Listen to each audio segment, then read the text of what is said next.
Bismillahirrahmanirrahim. Assalamualaikum warahmatullahi wabarakatuh. Innal hamdalillah nahmaduhu wa nasta'inuhu wa nastaghfiruhu wa na'udzu billahi min shururi anfusina wa sayyiati a'malina. May yahdihillahu fala mudhillalah wa may yudhlil fala hadiyalah. Wa asyhadu an la ilaha illallah wahdahu la syarikalah wa asyhadu anna Muhammadan abduhu wa rasuluh sallallahu alaihi wa ala alihi wa ashabihi wa man tabi'ahum bi ihsani ilaihi yaumiddin wa salaman tasliman katsiran amma ba'du. Jamaah Jumat rahimakumullah, marilah dalam khutbah kali ini kita bersama-sama mewasiatkan diri kita masing-masing untuk meningkatkan ketakwaan kita. Banyak jalan untuk meraih ketakwaan, tidak harus jalan yang berliku dan terjal, tapi pilihlah jalan yang landai menuju takwa. Jalan menuju takwa tidak hanya dengan berzikir sepanjang malam, berpuasa sepanjang hari, ataupun bersedekah dengan harta yang berlimpah. Pilihlah jalan yang mudah menuju takwa, salah satunya dengan berlaku jujur. Insya Allah kita akan menemukan ketakwaan di dalamnya. Jamaah Jum'ah rahimakumullah, dalam Islam, jujur atau kejujuran adalah sebuah amanat yang mesti dipenuhi dalam menjalani kehidupan manusia di dunia. Kejujuran adalah sebuah pilihan, karena kejujuran adalah satu sisi mata uang dengan ketidakjujuran. Ketika kita memilih untuk bertindak jujur, berarti kita berhasil mengalahkan ketidakjujuran, dan sebaliknya, ketika kita tidak jujur, berarti kita membelakangi kejujuran tersebut. Kejujuran yang kita andaikan berada di jalur kanan lurus, memiliki banyak sekali lawan kata atau antonim. Di jalur kiri menyimpang, seperti berbohong, berkhianat, menipu, curang, atau tidak jujur, yang dapat hinggap di setiap aspek atau dimensi manusia. Orang dapat berkata bohong, artinya tidak jujur. Berbuat khianat artinya tidak setia atau tidak menepati kesepakatan. Bertindak menipu artinya ingin mengelabui sejak semula, dan berlaku curang artinya tidak menepati peraturan atau ketentuan. Artinya jujur dapat berlaku pada ucapan, perbuatan, ataupun sikap. Jujur secara baku dapat diartikan sebagai mengakui perkataan atau memberikan suatu informasi yang sesuai kenyataan dan kebenaran. Dalam praktek dan penerapannya secara hukum, tingkat kejujuran seseorang biasanya dinilai dari ketetapan pengakuan atau apa yang dibicarakan seseorang dengan kebenaran dan kenyataan yang terjadi.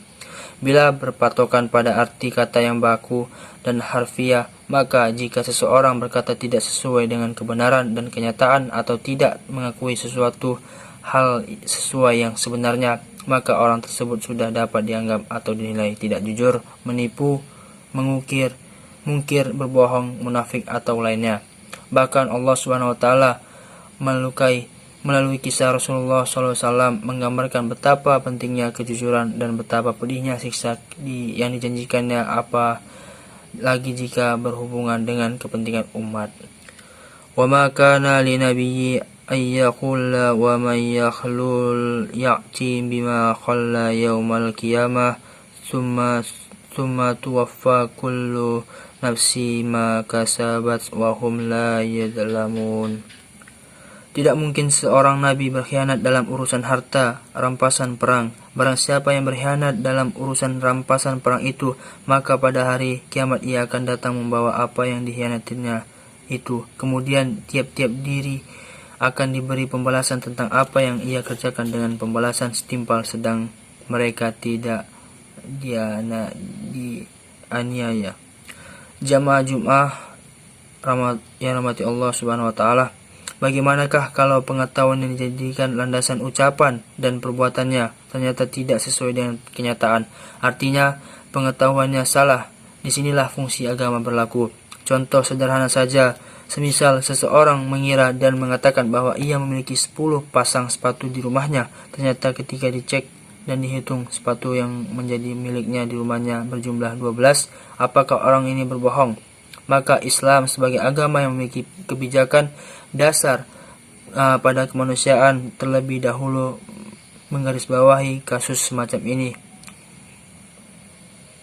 Kita tidak akan bersaksi kecuali terhadap sesuatu yang telah kita ketahui. Sampai di sini kita Jika kita tidak mengerti terhadap sesuatu dan ditanyai oleh orang lain, maka garis yang harus diikuti adalah mengakui ketidaktahuan atau diam.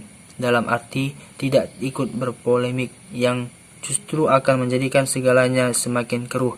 Dalam hal ini berlaku kaidah diam adalah keselamatan, karena jika kita memaksakan diri untuk ikut berpendapat padahal kita tidak mengerti, maka ketidakjujuran akan terjadi. Akibatnya dapat berupa fitnah atau mencelakai terhadap orang lain atau berbentuk-bentuk yang lain seperti kerugian pada masyarakat dan menguntungkan para penjahat. Hadirin jamaah Jumat yang dirahmati Allah Subhanahu wa taala.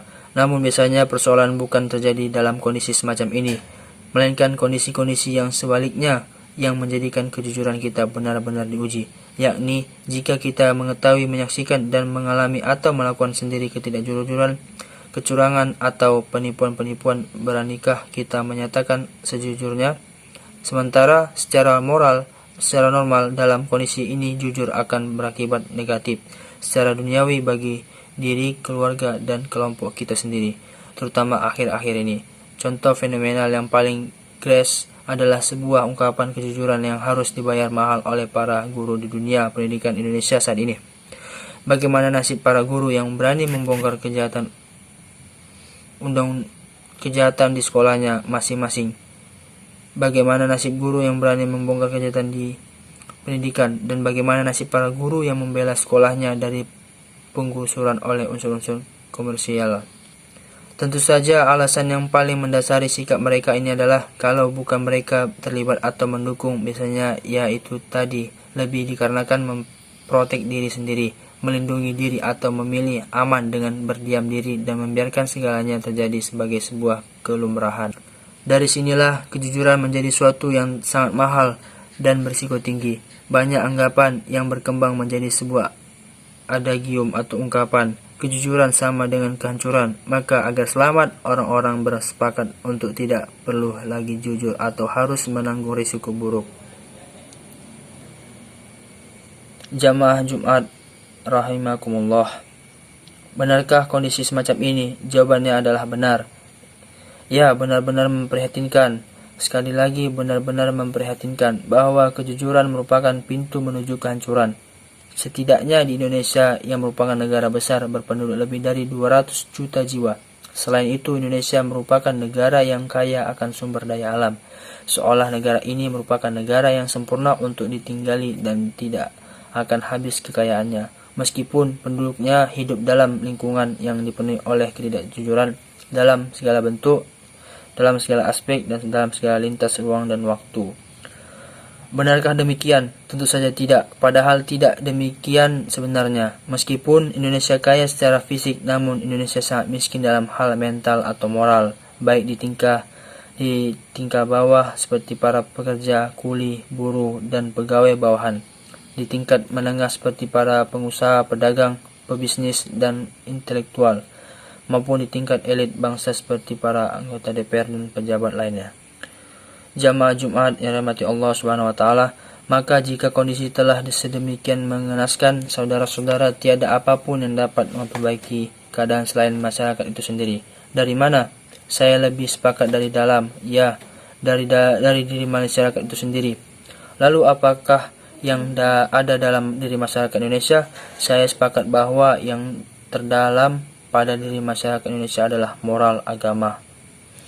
Mengapa? Karena agama telah menjadi darah daging sejak permulaan kelahiran masyarakat Indonesia, sejak sebelum bernama Indonesia, bahkan sejak sebelum mereka mengenal nama-nama agama.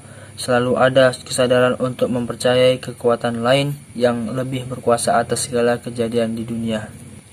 Jamaah Jumat yang dirahmati Allah Subhanahu wa taala, marilah kita akhiri khutbah ini dengan bersama-sama merenungkan sabda Rasulullah SAW. Hendaklah kalian senantiasa berpegang pada kejujuran, karena kejujuran menuntun pada kebaikan yang berujung di surga atau kebahagiaan. Dan janganlah sekali-kali kalian menghamba pada kebohongan, karena kebohongan menuntun kita pada keburukan yang berujung di neraka atau kesengsaraan. Hadis riwayat Bukhari Muslim.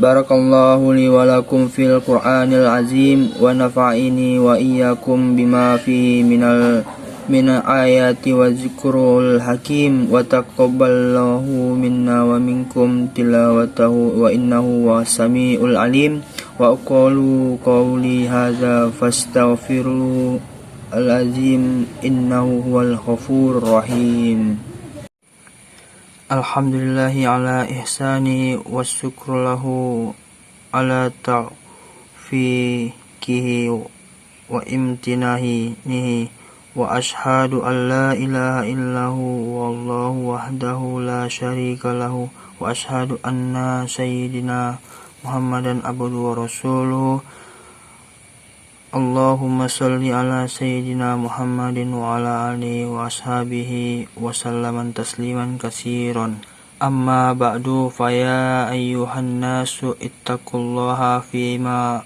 أمر وانتهوا أما نهى واعلموا أن الله أمركم بأمر بدأ فيه بنفسه وثنى بملائكته بقدسه وقال تعالى إن الله وملائكته يصلون على النبي يا أيها الذين آمنوا صلوا عليه وسلم تسليما اللهم صل على سيدنا محمد صلى الله عليه وسلم وعلى آله وسيدنا محمد وعلى أنبيائك ورسولك وملائكة المقربين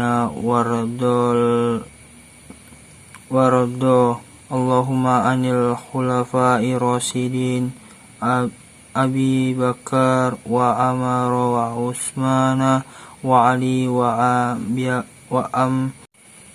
وأم بقية الصحابة والتابعين والتابعين لهم بإحسان إلى يوم الدين وارض عنا معهم برحمتك يا أرحم الراحمين اللهم اغفر للمؤمنين والمؤمنات والمسلمين والمسلمات الأحياء منهم والأموات اللهم أعز الإسلام والمسلمين وأذل الشرك والمشركين وانصر عبادك الموحدين وانصر من نصر الدين واخذل من خذل المسلمين ودمر أعداء دين ولكلماتك إلى يوم الدين اللهم ادفع عنا البلاء والوباء والزلازل والمحن وسوء الفتنة والمحن ما ظهر منها وما بطن عن بلادنا إندونيسيا خاصة وسائر البلدان المسلمين أمات يا رب العالمين ربنا آتنا في الدنيا حسنة وفي الآخرة حسنة وقنا عذاب النار ربنا ظلمنا أنفسنا وإن لم تغفر لنا وترحمنا لنكونن من الخاسرين عباد الله إن الله يأمرنا بالعدل والإحسان وإيتاء ذي القربى وينهون عن الفحشاء والمنكر والبغي يعظكم لعلكم تذكرون واذكروا الله العظيم يذكركم واشكروا على نعمه يزدكم ولذكر الله أكبر. Hakimus sholah.